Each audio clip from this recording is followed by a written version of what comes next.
just made a Rend Barbarian, and let me tell you, for leveling 1 to 50, I think the Rend Barbarian beats out every other Barbarian class. Yes, I said it.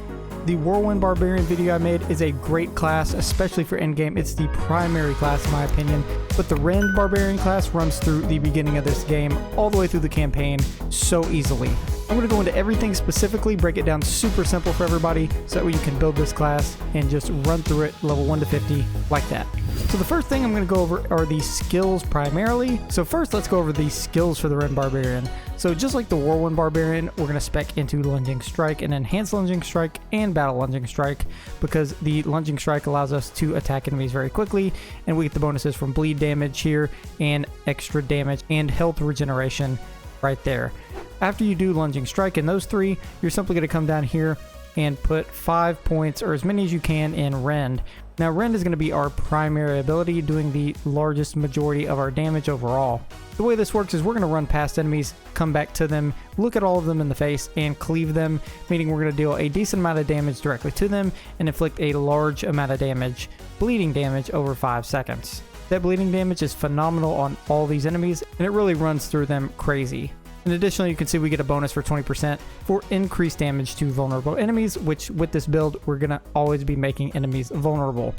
We're then going to get Enhanced Rend, so we can get that vulnerable effect. And then we're going to come down here to Furious Rend, meaning if we deal direct damage with Rend, which we will over and over and over again, we're going to get 4 Fury per enemy hit, up to a max of 20 Fury per Rend. So if you do this right, you can Rend a bunch of enemies at once, regenerate almost the amount of Fury it costs to perform Rend, and just repeat it over and over and over again. Now Rend does cost 35 Fury, and this only regenerates 20, but we'll make up the extra Fury as we go along in this build. And keep in mind, if you run into Fury problems early on, that is okay. Once you start getting some gear and some aspects and stuff like that, you can run into Infinite Fury very, very easily with this build, making it one of the best out there. Another skill you want to grab maybe in the middle somewhere, and I'll show the levels here in a little bit, but you're going to want to make sure you grab at some point Pressure Point. This makes it so that your core skills have a 30% chance to make enemies vulnerable for 2 seconds, which is going to stack with Enhanced Rend nicely because we're going to do more damage, and that vulnerable effect gives us 20% increased damage on top of that. And given that we hit a ton of enemies at once with Rend, we're going to be able to make a lot of them vulnerable almost all the time. So we'll have almost infinite uptime on our vulnerable effect on enemies. And then like some of the other builds, the shout is important. We're going to go in Rallying Cry, Enhanced Rallying Cry, and Tactical Rallying Cry. Enhanced Rallying Cry is something you're going to want to activate as soon as you get into a fight, meaning we're going to run by a bunch of enemies again, and we're going to turn around, face them, cast Rallying Cry, and then that means we get the bonuses here for movement speed plus 30% and resource generation by 56%, allowing us to generate a lot more Fury as we're attacking people to try and get to that spot of infinite Fury regeneration. Next, you're going to want to jump down here and put 1 point in War Cry. This is a bonus damage shot primarily, but we're then going to want to jump into Enhanced War Cry and Power War Cry. The good thing about Enhanced War Cry is it grants you Berserking for 4 seconds, meaning it gives you 25% increased damage and movement speed. And then Power War Cry, if at least 6 enemies are nearby, then you get an additional 10% on top of that. So you get that 35% right here for damage, and you get the 15%. So that's 45% bonus damage just for casting this. And you want to cast both these shouts as soon as you're getting ready to attack a large group of enemies. You also want to grab 3 out of 3 in Booming Voice, meaning your shout skill effect durations are increased by 24%. So you get the bonus uptime on both shouts, which is big since the Barbarian needs these shouts in order to be effectively a good build. You're then going to want to jump into Raid Leader. Your shouts also heal allies for 3% of their maximum life per second, meaning every time you cast a shout, it's going to give your party a bunch of healing, which is always great because you're going to be casting them over and over and over again. And then Guttural Yell, I think that's how you say that. This, with 3 points, makes it so your shout skills cause enemies to deal 12% less damage to you for 5 seconds. And this gives you, again, a large damage reduction since we're going to be casting these shouts over and over. Once you get to the point you can cast these shouts infinitely, you're going to basically get a free 12% damage reduction at all times. So that's a big one. The other passives you want to grab if you can are Aggressive Resistance. This is a damage reduction passive, but it's really just to get to Prolific Fury, meaning while berserking, we're going to get an 18% increase to Fury generation. So when we cast War Cry and we get that berserking for 4 seconds, that means during that 4 seconds, we're going to be doing a lot more damage, get a lot more movement speed, and we're going to be generating much more Fury. So you can see our Fury generation just stacking up here without any aspects at all yet. Next, when we come down to our weapon mastery skills, this is a big one. So in this build, we're going to run Death Blow. So Death Blow essentially is cast on an enemy with a 14-second cooldown, and it does a large hit to enemies, doing a lot of damage. The big thing about Death Blow is if you kill an enemy, its cooldown resets completely. So if you kill an enemy with this, every single time you cast it, it will reset infinitely every single time. It just allows you to spam it on enemies, which gives you a ton of damage. Now, once we go into Enhanced Death Blow, this is going to make Death Blow deal 100% increased damage to bosses. Again, super huge because it gives a ton of damage that way. And then if Death Blow damages at least one enemy, you get Fury from it. So we're going to use Death Blow as a huge damage skill, as well as a huge Fury generation skill. Because let's say you run out of Fury for whatever reason, you can cast Death Blow. If you kill an enemy, it can automatically reset the cooldown. You can spam this skill literally probably 4 times in 4 seconds. Deal 400% of the damage on the skill because you cast it 4 times, or 800% to bosses, and fill up your Fury meter almost all the way. So Death Blow is going to be the best of both worlds skill here, which is why it is super, super powerful. Now, we're going to go and grab 1 point and Hamstring. This makes it so that our bleeding effects slow enemies by 10%. So damage to slowed enemies is big because a lot of these weapon types will have damage to slowed enemies or damage bonuses for crowd controlled enemies, which that would apply for. And if we look here, that crowd control bonus we get on a lot of our weapons, giving us tons of percentages in damage. You can see here includes those affected by slow, immobilize, stun, knockback, knockdown, etc., meaning if we get a slow or stun on these enemies, we're getting all of those damage buffs. Meaning if you have 20% on each piece of gear, you're getting 80% to 100% increased damage. Definitely cannot ignore that bonus in damage just for 1 point. Then you're going to want to make sure you put 3 points in Pit Fighter, meaning you deal 9% extra damage to close enemies and gain 6% distant damage reduction, which is great because that's just going to fall in line with extra damage that we're going to do anyways. And then for another primary skill, our ultimate skill here, we're going to go with Call of the Ancients. Now, Call of the Ancients is single-handedly the best skill in this entire class tree overall, in my opinion, because Call of the Ancients, as you can see, just does a bunch of damage to enemies. When you call this in on a group of enemies, it just destroys everyone, no questions asked. It is a huge damage ability that will save you a ton of fights and a ton of boss battles. I can't tell you how many times I was fighting a boss battle and losing, and I just ran around until this cooldown came back up, was able to cast it, get back in the fight. And then if you break into both of the next 2 skills after that, you also get a 10% attack speed bonus and increased damage. And additionally here, you can gain 10 Fury. Enemies are slowed dramatically, giving you bigger damage buffs on slowed enemies or crowd controlled enemies. And then the 30% chance to stun enemies. You get so many bonuses and almost infinite Fury when you call this in, on top of all the damage that this skill actually does to enemies. So you have to use this. It's super OP. If you use this, you will not want to stop using it ever. It's that good. Now you can save these for a little bit later, but eventually you want to put 1 point in Tempered Fury, giving you an extra maximum Fury by 3, and then you want to max out this 3 out of 3 for Invigorating Fury, which makes you heal at the end for what will be a 9% total of your maximum life for each 100 Fury you spent, meaning you're going to get healed every single time you use Fury, which heals you almost all the way every time you use a skill. And then for our key passive, we're going to go with Gushing Wounds, and this makes it so that when you cause an enemy to bleed, you have a chance equal to your critical strike chance that you normally have to increase the bleed damage amount by 100% of your critical strike damage bonus. I know that's a lot. Essentially, you just get a large damage bonus on top of that in certain conditions. Now, overpowering a bleeding enemy creates an explosion, and that deals a bonus based off the sum of your current life and fortified life. So if your life and fortified life is higher, you get even more damage bonus off of that. Now, we're going to go with this instead of the recommended Unbridled Rage that a lot of people like, because this as a leveling build / endgame build, this costs a lot of Fury, and if you're really having trouble generating Fury, if you cast this once, you're going to need a total of 70 Fury in order to cast this once. I just think that's not sustainable, especially early to mid game. So those are the primary skills. I'm going to show you very quickly the skill tree, as I'm just going to scroll down here in case anybody needs to pause this and look at the actual skill tree. So hopefully this will be beneficial for you guys. And additionally, I will have something in the comments, and now I'll throw up on screen really fast, so that way you can see what skills you should have at level 1 to essentially level 50. And if you follow this guide, it should be pretty inducive to be kind of the best way to level your stats. One of the things I do want to go over again, if you've seen one of my previous videos, you'll know the weapon expertise system for the Barbarian is extremely important, and there's an ideal way to set up this technique slot. So ideally what you want to do is set the two-handed axe expertise into the technique slot.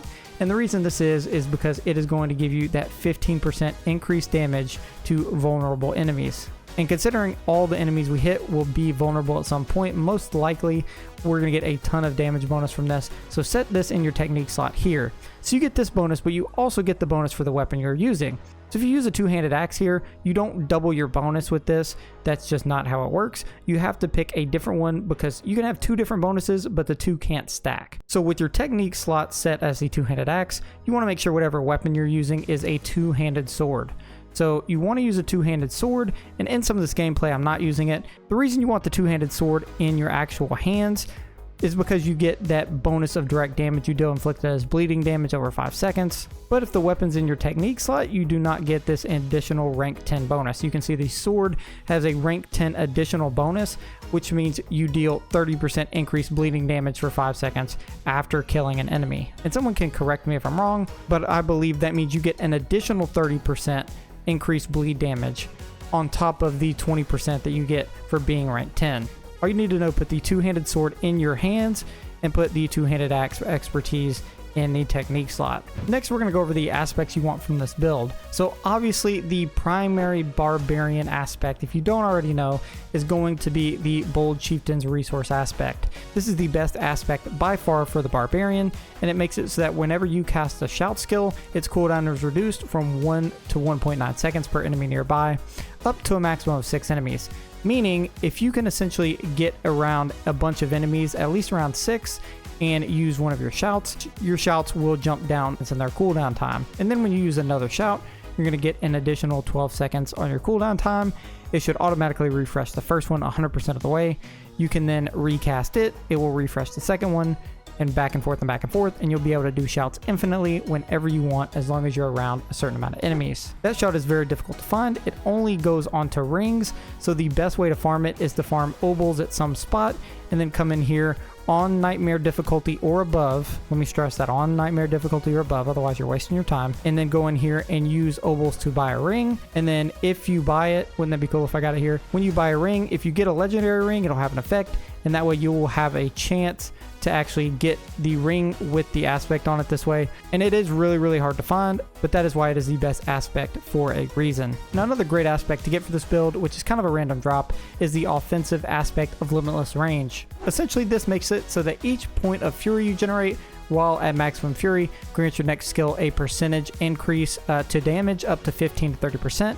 Now, I've found this on plenty of weapons and items already, so you can find this throughout the world just normally, and you can select certain weapons to try and get it to drop, but it will drop naturally throughout the world. This combines with Rend to give you a very positive damage increase and is one of the top codex leveling powers, in my opinion, for this build to make you level very, very quickly. Another really good aspect for this build is going to be Edge Master's aspect. This skill deals up to 10% increased damage based on your actual primary resource, and if your resource is the most full, meaning you have max fury, it will do more damage versus if your fury is lower. But regardless, wherever your fury meter is at, depending on if it's at the bottom or most likely it will always be at the top, because we'll be generating infinite fury mostly. When fully set up, it will give you a big damage increase that way. Now, these last two aspects are very, very good, and these are kind of off the beaten path from this normal build, but I'm going to throw them in because I've used them and they are very positive with this build and almost make you unstoppable. So as you can see, our weapon mastery skill, being one of our primary skills, is Death Blow. Our Death Blow skill is a weapon mastery skill. So that's important because the two aspects that I'm talking about here work with that very, very well. Now, this aspect is called the aspect of Encroaching Wrath. This is very, very good. So you can see on my weapon right here, after spending 100 fury, your next weapon mastery skill deals 82% to 100% increased damage. Even at the low roll at 82%, because we spam Rend over and over and over, we essentially just need to use Rend 3 times by itself, and we're going to be using Rend all the time. And that means after that's over, every time we use our Death Blow after that, we get an 82% damage increase. So imagine that on bosses, because of the skill, we get the 100% plus an additional 100% plus the 82% from this, plus every other bonus percentage we have, making this the boss destroyer. I kid you not, this skill right here, or this aspect, is a must-have if you can find it, and is totally, totally worth it. Now, finally, the last aspect I recommend you have, and hang on because showing this gets way even better than this, is aspect of the Protector.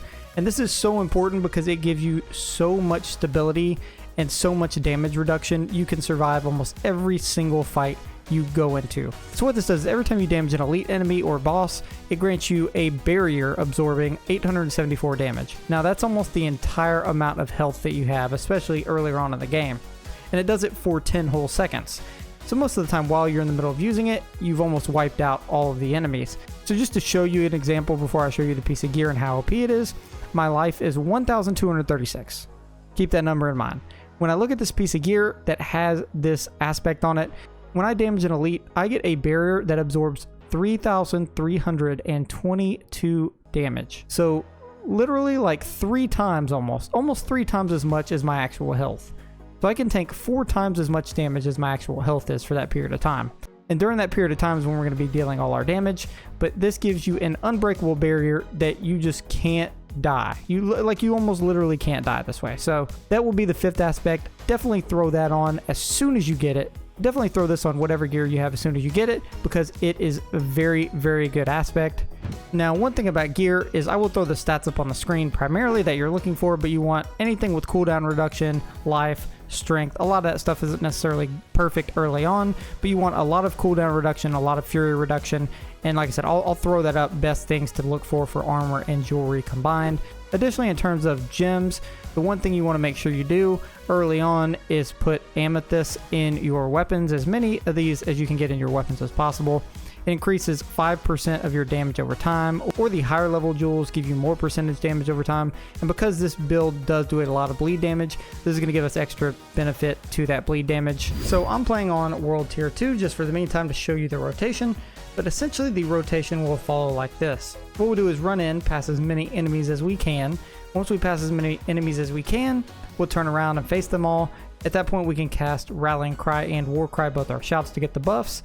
We can start using Rend on them. As soon as we run out of our Rend or run out of Fury, we can then use Death Blow to finish off some enemies. And as we use Death Blow a couple of times, the cooldown will automatically regenerate. We'll gain all our Fury back. We'll use Rend until we run out of Fury again, and back and forth, casting our shouts as they come back up off cooldown. And when needed, when fighting a boss, you can use your Call of the Ancients, or if you have a big group of enemies, you can just go ahead and use it anyways, because realistically, why save it when you can use it? Now, once we get these enemies grouped up, we're going to turn around, face them, cast both our shouts, start using Rend. And as you can see, we're using it infinitely here, and it's not costing us any fury at all. And then we can use Death Blow in between to finish off enemies and get those damage bonuses. And then once you get to the final guys, you can just use Death Blow on them again to finish them off. If you don't kill an enemy with it, you will have to wait for the cooldown on Death Blow. But again, Rend combined with that, you can almost use that infinitely at any given point. And you can see with our shouts here, the massive damage we're able to hit with every single cast of Rend, and then instantly regenerate our Fury, and then cast Death Blow again, and just over and over and over. It's very, very good. And then as we gather up another group of enemies, I highly suggest running Call of the Ancients, no matter what build you're using, honestly, as a leveling tactic, because it just deals so much damage. You can see right here, watch. I'll just cast Call of the Ancients by itself and not even hardly hit anybody, and it just runs through every single boss, and it gives you infinite fury while you do it. I have a quick written guide below for fast reference. Additionally, make sure you guys, if you haven't already liked the video, check out this video on the left or the right on more awesome Diablo content.